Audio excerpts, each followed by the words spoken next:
कभी कभी सास ससुर और बहू के झगड़े में पति बीच में पिसता रहता है। कहता है कि आगे चलूं तो कुआं और पीछे चलूं तो खाई, और इन दोनों के बीच में मेरी आफत आई। अब मैं क्या करूं? ये होता है, आगे चलूं तो कुआं और पीछे चलूं तो खाई, इन दोनों के बीच में मेरी आफत आई। कभी पति इन दोनों के बीच में बड़ा पिसता है। माता पिता का ध्यान रखता है उधर, तब पत्नी को संभालना बड़ा मुश्किल होता है, बहुत मुश्किल होता है। और जब वो पत्नी की तरफ खड़ा होता है तब माता पिता बहुत मोटे मोटे आंसुओं के साथ रोते हैं। कहते हैं अब हम बूढ़े हैं, हमारा कौन है, हमारे हाथ से तो हमारा बेटा भी चला गया।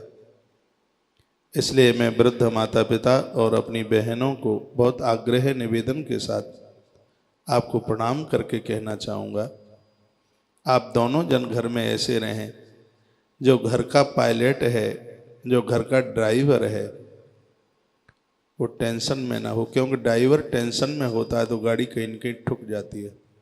ड्राइवर टेंशन में होता है तो गाड़ी ठीक से चल नहीं पाती। आपका बेटा या आपका पति इस घर का ड्राइवर है, जो कि पूरे परिवार की गाड़ी को खींच कर लेकर के जा रहा है। उसको सकून दे, हाँ, उसको प्रसन्नता दे। तो घर का एक ऐसा माहौल बनाइए। ये नहीं आप कह सकते कि दुनिया में सब गलतियां इन बहुओं की ही हैं, नहीं आप कह सकते। बहुत बहुएं हैं, बहुत बड़ी संख्या में, जो अपने सासू ससुर को अपने माता पिता से ज़्यादा मानती है। वो परिवार मैंने हजारों की संख्या में देखे, सैकड़ों में नहीं हजारों में। मैंने 26 साल में 26वां साल चल रहा है, बड़ा अनुभव लिया है। मुझ जैसा तो घुमक्कड़ शायद कोई हो, जो तो अब 7-8 महीने से बैठा रह गया हूँ। बहुत घूमा हूँ, पूरा देश दुनिया घूम डाला। आश्रम में भी यदि होता था तो यहाँ रुकता थोड़े ही, यूं तो वैसे कथाओं में ही रहता, थोड़ा बहुत भी इधर आता, पाम नहीं टिकता। कभी आश्रम के काम से, कभी गौशाला के काम से, कभी किसी काम से, बस चक्कर। तो मैंने तो आपके परिवारों में बहुत देखा है कि बहुएं उतनी खराब नहीं होती जितना प्रचार किया जाता है।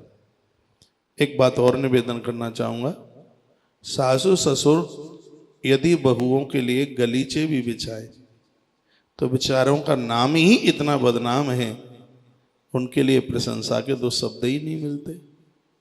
कह दिया जाता है जो सांस नहीं लेने दे वो सासू है। हाँ, कहाँ उनको सम्मान मिलता है, कहाँ उन्हें आदर मिलता है, उनका तो नाम ही बदनाम हो गया। घर को ऐसा बनाइए दोनों एक दूसरे के पूरक बन करके रहे, तब दोनों के बीच में खड़ा हुआ केंद्र में आपका पुत्र या आपका पति उस परिवार में 4 चांद लगा देगा। उसको टेंशन मुक्त कर दीजिए। मैं अपने भाई लोगों को कहना चाहूंगा, जो माता पिता पर, बच्चों पर, पत्नी पर, जिनका परिवार के ऊपर ध्यान नहीं रहा, पैसा आया बस उसको एमालों के ऊपर खर्च किया, माँ भगवती लक्ष्मी उनके ऊपर रुष्ट होती है। न उनके ऊपर लक्ष्मी की कृपा होती, न उनके ऊपर नारायण की कृपा होती।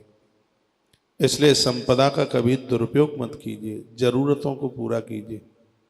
इसको फालतू में उलीचिए मत, इसको खत्म मत कीजिए। ये नारायणी है,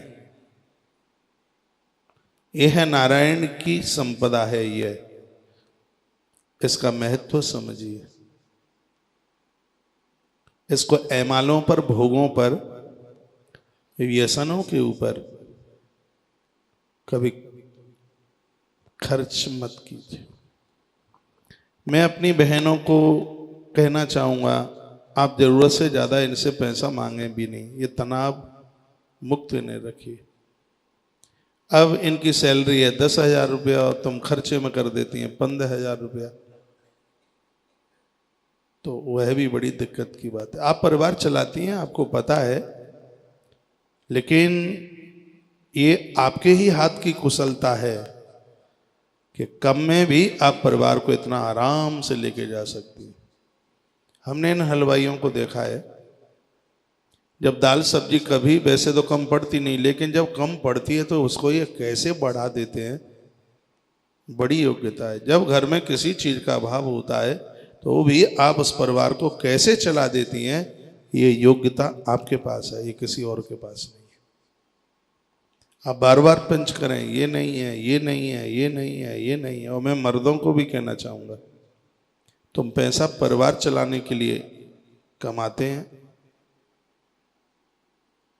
परिवार को सुरक्षित रखने के लिए आप सुबह से शाम तक ड्यूटी नौकरी करते हैं।